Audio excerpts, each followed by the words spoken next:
नमस्कार प्यारे स्टूडेंट्स, कैसे हैं आप सभी। उम्मीद है आप नीट 2025 के परिणाम के बाद में अपनी अगली योजनाओं में लग चुके होंगे। मैं आज NEET 2025 as well as NEET 2026 को लेकर के कुछ लेटेस्ट अपडेट्स आई हैं पिछले हफ्ते के दौरान, उनके बारे में आपसे एक शॉर्ट वीडियो के माध्यम से चर्चा करना चाहूँगा। कुछ थोड़ी बहुत अपडेट जो है वह 3 पॉइंट्स पर मैं दूंगा आपको।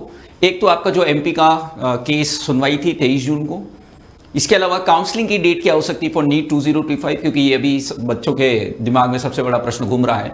और नीट 2026 के पेपर को लेकर के क्या अपडेट है, 2026 की बात कर रहा हूं कि किस तरह का पेपर होने जा रहा है या किस तरह की प्लानिंग सरकार कर रही है, इस बारे में आपको अपडेट देता हूं। तो देखिए फटाफट से देखते क्या अपडेट है। सबसे पहली बात कि एमपी हाईकोर्ट में 23 जून को जो सुनवाई होती है उसमें बड़ा ही अलग तरीके से सुनवाई को कराया गया। इसमें लास्ट में अंधेरा करके कोर्ट में जज साहब ने देखा क्या परिस्थितियां बनती हैं और किस तरह से काम करना पॉसिबल है कि नहीं।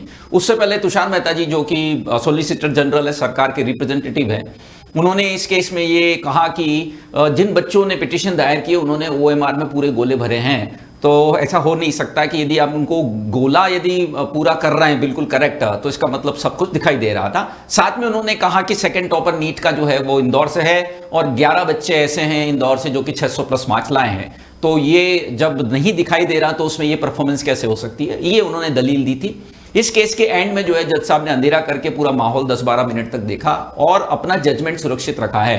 अब ये सुरक्षित रखना है, इसका कब इसको बताया जाएगा, कोई डेट अभी भी, मैंने अभी लेटेस्ट साइट पर भी चेक किया, अभी तक पेंडिंग आ रहा है। किसी प्रकार की कोई डेट या कोई ऑर्डर अभी रिलीज नहीं हुआ है। 23 जून को लेकर के भी कोई ऑर्डर साइट पर अवेलेबल नहीं है, तो हमें वेट एंड वॉच करना पड़ेगा। क्या संभावना लगती है? संभावना यही लगती है कि कोई बहुत ज़्यादा कुछ इसमें होना नहीं है, क्योंकि तुषार मेहता जी ने उन बच्चों की भी ओएमआर पेश की है जिन्होंने पिटीशन दायर किया था, तो उसके बाद थोड़ी संभावना कम लगती है।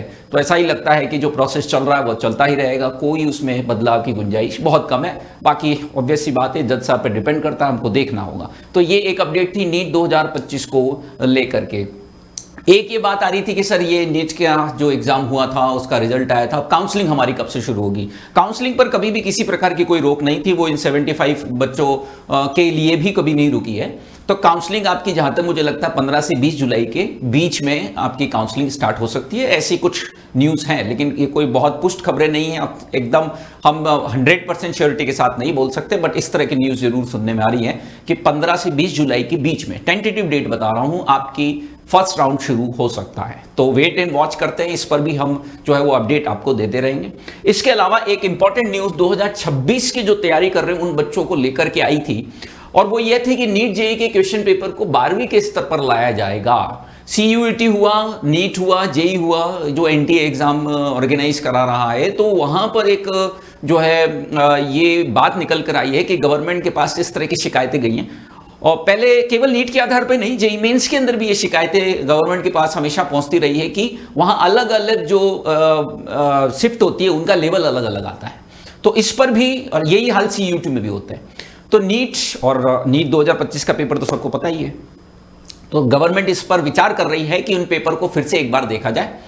हालांकि इस पे मूल रूप से जो ध्यान मुझे जो समझ में आता है, मेरा जो एनालिसिस कहता है वो ये है कि इसमें मूल रूप से ध्यान इस बात पर दिया जा रहा है कि आपका जो 12वीं स्तर से ऊपर के प्रश्न ना जाएं। तो ये तो कंफर्म है कि आपका पेपर पूरी तरह से NCERT से ही आने वाला है, ये इस खबर से 100% श्योर होता है। और पहले भी आ रहा था, कोई नई बात नहीं है, पहले भी 90 to 95% पेपर आपका NCERT से ही आ रहा है। तो अभी भी मुझे लगता है 100% पेपर NCERT से आना है, क्योंकि इस पर ये विशेष ध्यान देंगे कि 12वीं स्तर से ऊपर करना हो। अब 12वीं स्तर का सीधा मतलब क्या निकलता है, आप कैसे डिसाइड करोगे कि 12वीं लेवल का है?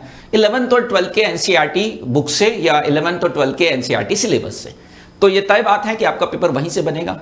क्या सर इस खबर की वजह से कोई सुधार हो सकता है, पेपर का स्तर हमको कठिन की बजाय सरल देखने को मिल सकता है? तो नहीं, इस तरह के किसी भी उसमें बिल्कुल भी मत आना। इस तरह की कमेटियां बनती रहती है। पिछली कमेटी ने भी जो दी थी उसकी बहुत सारी सिफारिश अभी भी पेंडिंग है, आपको मालूम है, जिसमें 2 बार एग्जाम कराने वाली चीज थी, कंप्यूटर बेस्ड था। तो ये कमेटियों की सिफारिश होती है, जो सही लगती है वो मानी जाती है, बाकी जो है वो आगे के लिए उसको जाने दिया जाता है। तो अभी इसके बेस पर आप ये कंक्लूजन पे मत चले जाना कि पेपर सरल होने वाला है। जहां तक मुझे लगता है पेपर 2025 के लाइन पे ही आएगा, लेकिन कट ऑफ फिर भी हाई जाएगी, क्योंकि मान के चलिए यही पेपर 2026 में यदि आता है इसी तरह का पेपर आता है, तो बच्चे अब मेंटली इसके लिए तैयार हैं, टीचर्स और कोचिंग सेंटर्स भी इसके लिए मेंटली प्रिपेयर हैं। तो अब जो कट ऑफ गई है वो अगली साल इस पेपर में नहीं जाएगी, तो कट ऑफ वैसे भी अब हाई ही जाएगी, तो प्रिपरेशन आपको उसी हिसाब से रखनी पड़ेगी। मैं हमेशा कहता हूं पेपर यहां है तो आपको इतना लेवल का आपको तैयारी करना चाहिए, न तो इतना काम का है और ना नीचे तो खैर कोई काम का ही नहीं है। तो उसी हिसाब से अपनी प्रिपरेशन बनाए रखें, एनसीईआरटी बेस्ड ही आप तैयारी करें। जो 2026 चाहे नीट हो, चाहे जेईई मेंस हो, या कोई भी एनसीईआरटी बेस्ड एग्जाम की तैयारी कर रहा हो, उसके लिए एक छोटी सी अपडेट मेरी तरफ से भी है कि मैं अपना एक कोर्स इंडिविजुअल केमिस्ट्री का वो लाने जा रहा हूँ, जिसके मोस्ट प्रोबेबली जिसकी डेट 7 जुलाई रहेगी, और इसके बारे में डिटेल में इस सैटरडे को बताऊंगा। तो बहुत ही ज़्यादा अफोर्डेबल में, शायद पूरे इंडिया लेवल पर इससे ज़्यादा अफोर्डेबल कोई किसी सब्जेक्ट का कोर्स आपका नहीं होगा।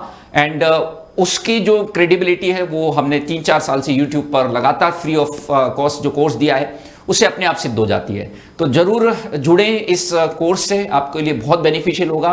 और प्राइस इसकी जो है वो बिल्कुल अनबिलीवेबल टाइप ही रहने वाली है, मतलब बहुत ही कम रहेगी, या एक किताब के आपको दाम में दे दिया जाएगा। तो इसकी भी डिटेल मैं आपके पास लेकर आऊँगा। तो यह कुछ डिटेल्स थी 2025 और 26 के लेकर के। इनमें यदि और कोई बदलाव होता है तो मैं आपके सामने जरूर हाजिर होऊंगा। तब तक आप अच्छे से प्रिपरेशन करते रहिए, जीवन का आनंद लीजिए।